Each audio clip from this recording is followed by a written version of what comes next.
What do you suppose most people are doing with the extra money they have found in their pocket because gas prices have dropped significantly? What do you suppose people are spending their money on? Gas prices dropping. Travel? Nope. One more guess. Food. Nope. Ready? Yeah. Cars. American shoppers passed on the malls and headed to the car dealerships over the Thanksgiving weekend thanks to gas prices falling. This is from the business section of the state newspaper earlier yesterday, December 3rd. Lower gas prices is actually boosting U.S. auto sales. So I thought I'd run a few numbers here. What am I really saving a month? I want to see what people are really doing with this money or what else they could do with this money. I don't have a problem with new cars. I mean, I'm not going to buy a new car myself unless I can pay cash for it. But I wanted to really point out what this extra savings might do, how it might be productive for people as opposed to just running out and buying a new car. So I did a little math. At $3.25, which was what I recall paying for gas maybe 60, 90 days ago, it cost me about $60 to fill up my Jeep. Today it's costing me about $46. So that's $14 per fill up. I usually fill up 4 times a month. Okay? That's $56. My wife drives as well, almost identical in mileage.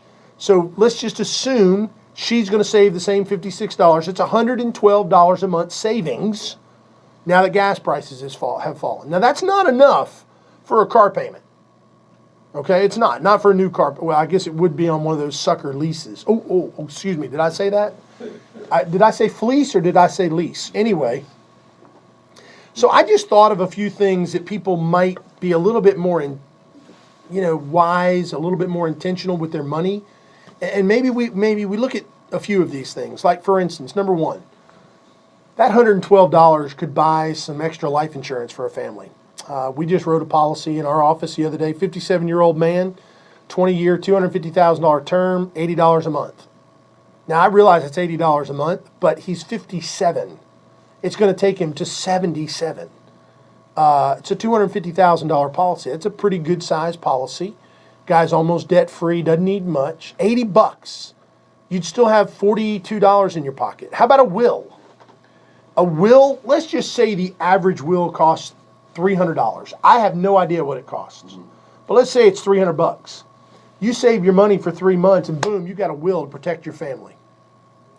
How about a third one? How about you speed up your mini emergency fund funding? With an extra $112, if that's all you put into an emergency fund, you'd have a fully funded emergency fund in 9 months. If you add a little bit more to it, because maybe you're already putting $100 away, you could have an emergency fund funded in about 4.5 or 5 months. How about you could attack your debt? That extra $112 per month, instead of buying a new car and getting another payment, you could cut your debt snowball time by at least a third or maybe even a half. How about you could fully fund a little faster your fully funded emergency fund? How about adding to retirement? If you're not already at 15%, you could bump your retirement up so you could get to that magical 15% that all the working millionaires in the world, all of them, the minimum they put away for retirement is 15%. How about $112 towards your home's principal every year? You could probably pay off your home a little bit faster, maybe 3-4 years faster, if you applied that $112 towards the principal in your home. Here's where it really gets good. How about college funding for kids? Brian, do you know what $112 per month for the next 15 years in good growth stock mutual funds equals? $43,420. Wow. And how about this? We could begin to build wealth. If we put this $112 away in a good growth stock mutual fund for 20 years, and we don't have a house payment because we're building wealth, we could have over $750,000 in 20 years.